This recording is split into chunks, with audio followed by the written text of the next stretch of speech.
I see a question in the chat box, and I want to try to, I'm going to ask this question that's in the chat box. But one of the things that came to mind as you were talking about it, a lot of times when you work for companies, they will say, hey, we're a meritocracy, right? Everyone has an equal chance. As long as you put in the work and meet your goals and your requirements, we're gonna promote and we're gonna advance people based on the merit of your work. And the question that's in the chat box from Kay is, do companies use meritocracy as an excuse not to promote people? That's a pretty hot question, so I'll let you jump on that. Yeah, no. So I think that's an amazing question. It's absolutely right. And in fact, what it says, it's super important. It's super interesting. Here, I'll even read this to you. It says, organizations that emphasize meritocratic ideas serve to reinforce an employee's belief that they are impartial, which creates the exact conditions under which implicit and explicit biases are unearthed.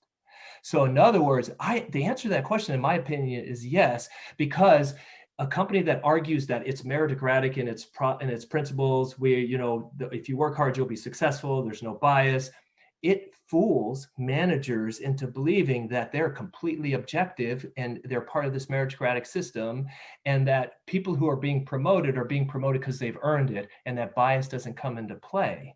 So absolutely bias comes into play. Absolutely, right? So it in a sense creates, and this is what a researcher named Castillo called the paradox of meritocracy, which is super interesting, Kay. And what it says is, those who think they're the most objective can actually exhibit the most bias in their evaluations. It's because they feel like they're objective and unbiased, and they don't have to monitor or scrutinize their behavior. So do you see how that works? So the very notion of being in a meritocratic organization, that they keep preaching that, and as part of their core values, it creates this false narrative, if you will, that I'm objective. And of course, if I don't promote someone, it's because they didn't deserve it. Had nothing to do with bias, had nothing to do with this. So absolutely, Kay, I think that's exactly what happens. It's not the only reason, but it's one of the reasons why people aren't promoted. Wow, that's a great point. I mean, it sounds like there's a flaw, right? It sounds like there's a flaw because you're not looking at it truthfully. So right. Can you talk a little bit about that? So repeat the question.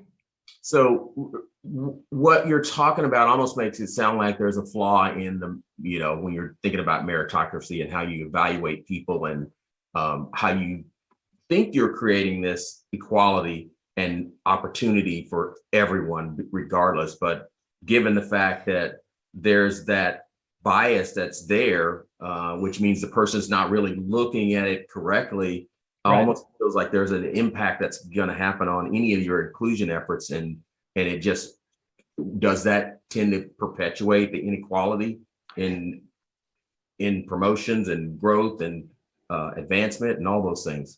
Yeah, no, it does. So that's exactly kind of the point that I'm making, is that until we challenge this notion, and it kind of goes with the question that Jackie has asked here too, what do you think the most impactful thing people can do in a meritocracy to be successful, right? So it kind of gets at what you're asking as well, I believe. And yes, I think holding on to this ideal of meritocracy and really pushing people to make the discussion of privilege and meritocracy taboo. I tell you, if you want to shut up an audience, man, or shut up a team meeting or something like that, bring up meritocracy or reverse discrimination or something along those lines. It's all tied together, and there are crickets, right?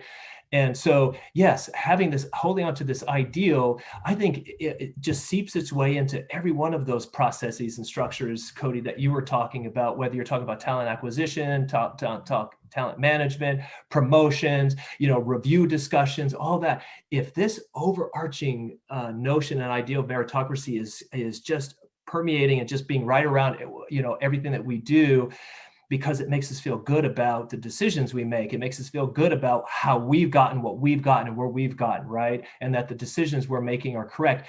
We always look to confirm that we're doing the right thing. And if we could use that principle to confirm what we're doing, even though data may point out, like you may even look and say, boy, 70% of everyone who got the least effective rating this time, they're all Hispanic.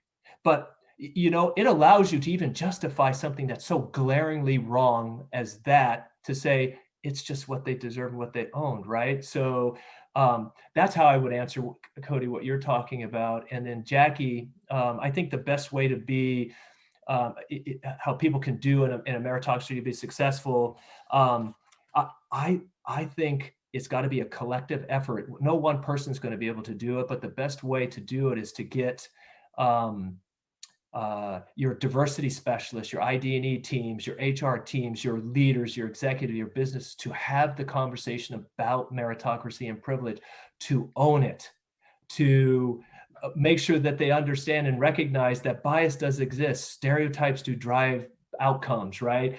The level of cultural competence of our leaders matters, right? If you're dealing on a global, organization, it's recognizing that you have privilege and that you need to use that privilege for the betterment of other people. So it's literally creating a workforce environment that's inclusive, aware, and equitable. So the best way I'd answer Jackie's question is, we have to hope that all the results of all the ID&E work and the push towards equity catches hold and actually snowballs, because that's how we're going to be able to survive in meritocratic in companies, is to get people to push past the notion that you can be successful no matter who you are. It's that American dream thing, right? Is that ideal.